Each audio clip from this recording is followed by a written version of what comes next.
د چارسدي د صدریاب وینو ګړی یوه جینۍ خپل پلار د ناموس په نوم وژلې ده. د کومې ویډیو چې تېره ورځ په سوشل میډیا باندې وایرل شوې وه.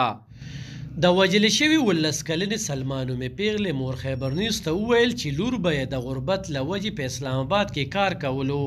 چېرته چې د دې د موبایل نه د کرک ضلعې میټاخیلو سیمې اوسېدونکي لقمان نومې تن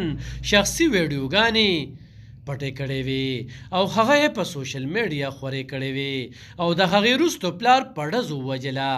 د وژلې شوې پیغلې مور زیاتوي چې خلک کومې ویډیوګانې پټې کړې وې او د نور بدنامۍ د یرې نه بچ کولو لپاره یې تعلق ته مجبوره کړه. وایي چې زما د لور د وژنې اصل ذمهوار لقمان دی او د هغه نه دې پوښتنه وکړی شي. مزمل ته پوښتورې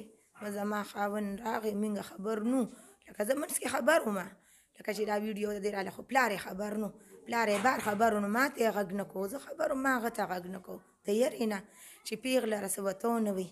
بس مزغو یې کار ونه کو د پلار او هغه لور یې وویشته. هغه پلار به هم خپه وي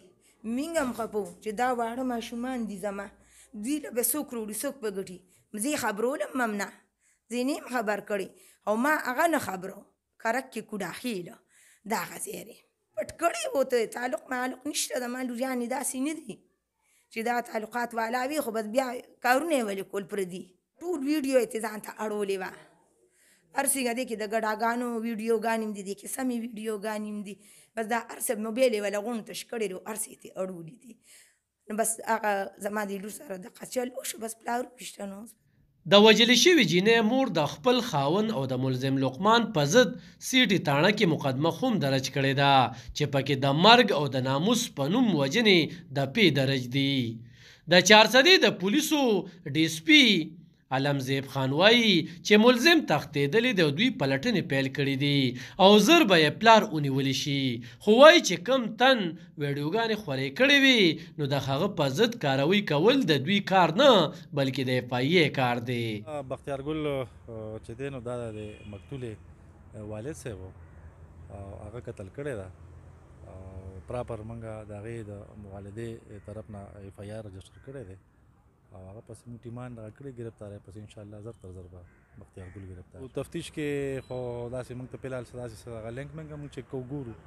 خو فلحال داسې موږ ته خاص داسې هغه نشته. اف آی آر خو موږ کړی دی 302 بقایا هغې چې کم کسان یادوي یا کم کسان هغې دغه کوي یا خو سایبر کرایم والا اف آی آی والا یو دغه دی بل چې هغه کومه ویډیو یادوي خو تقریبا کال یو نیم کال مخکې دوی وایي چې دا اسلام آباد کې